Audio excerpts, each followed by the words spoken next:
Have you ever given up something you truly love because you just couldn't delay a trip to the bathroom? A family gathering, Sunday mass, an afternoon with your grandkids at the park?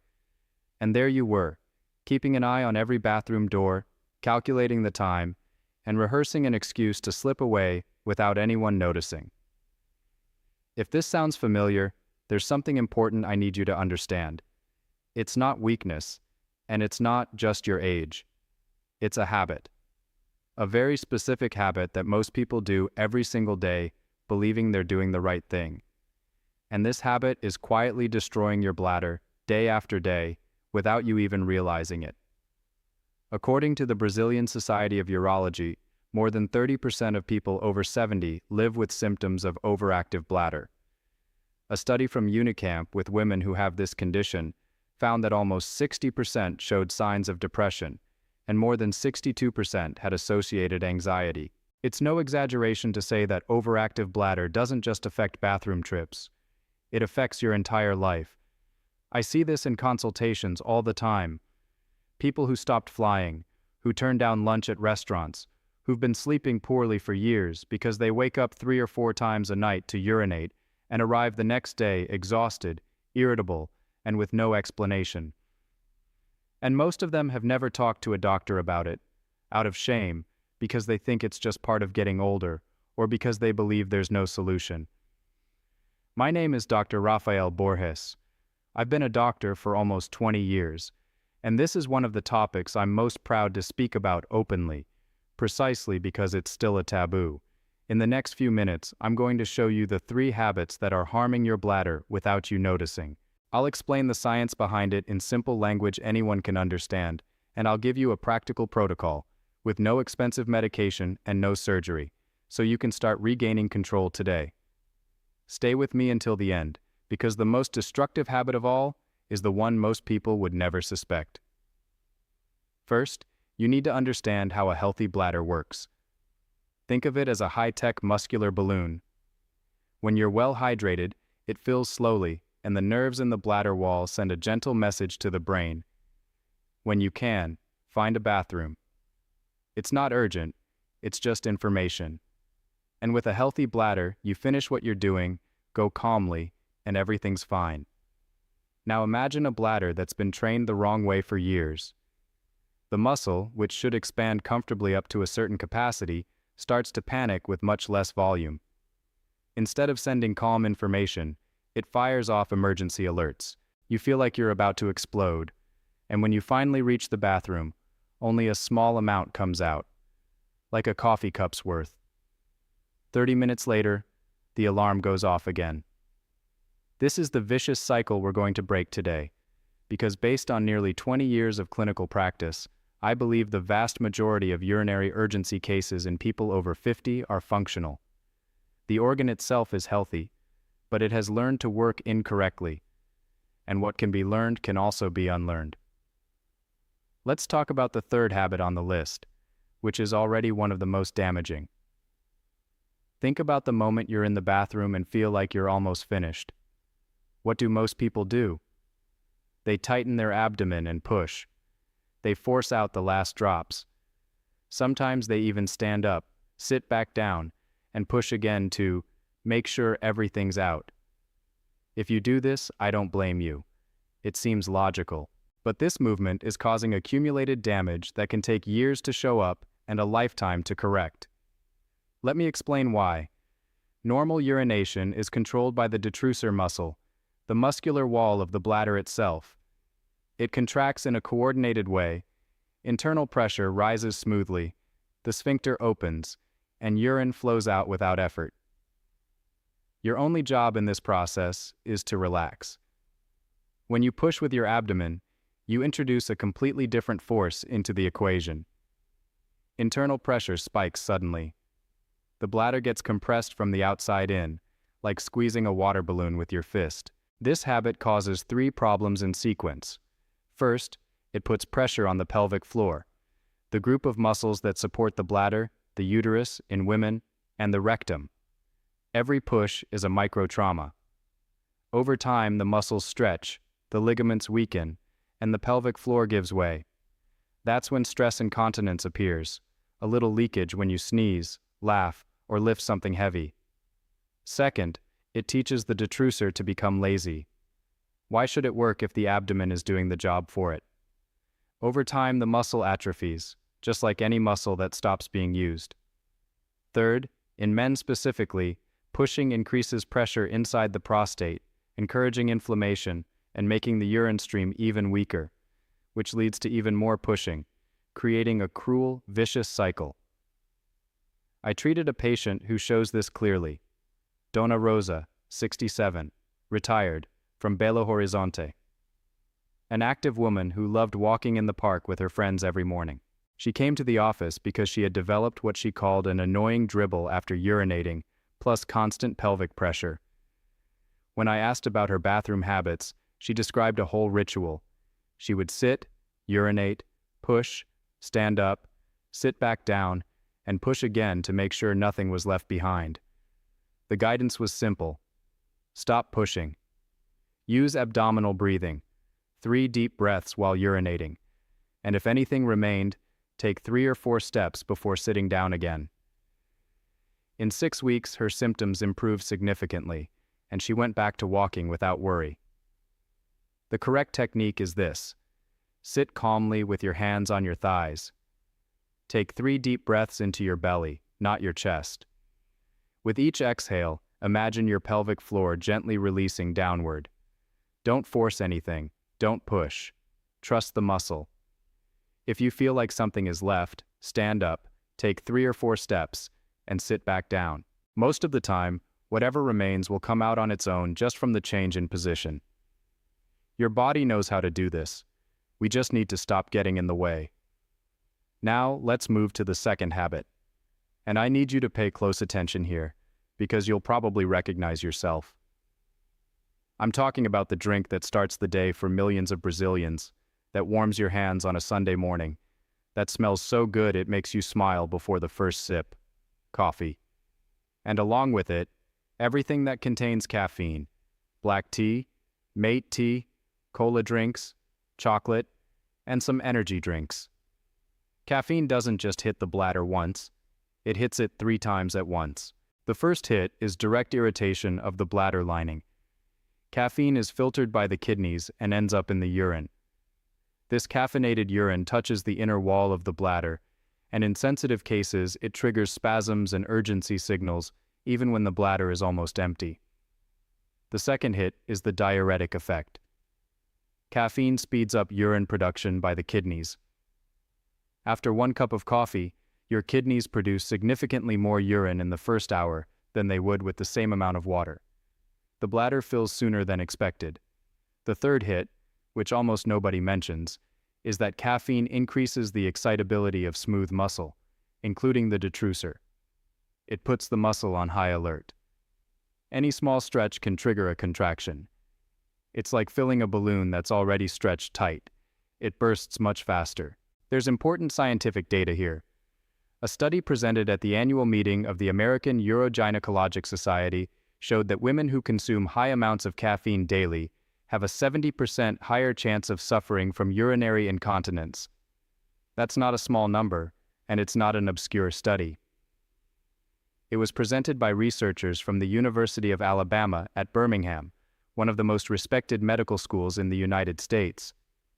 One of my patients, Mr. Gilberto, 64, a retired engineer from Rio de Janeiro, came to see me saying he was waking up 4 or 5 times a night.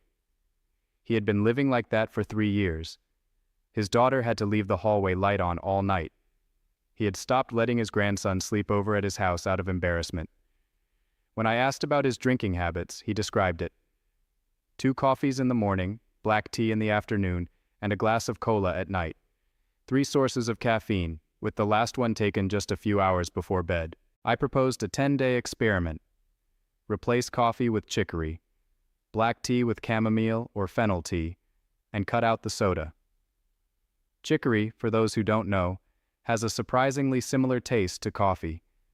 The same warmth, the same ritual, and 0 caffeine. He agreed, more out of desperation than conviction.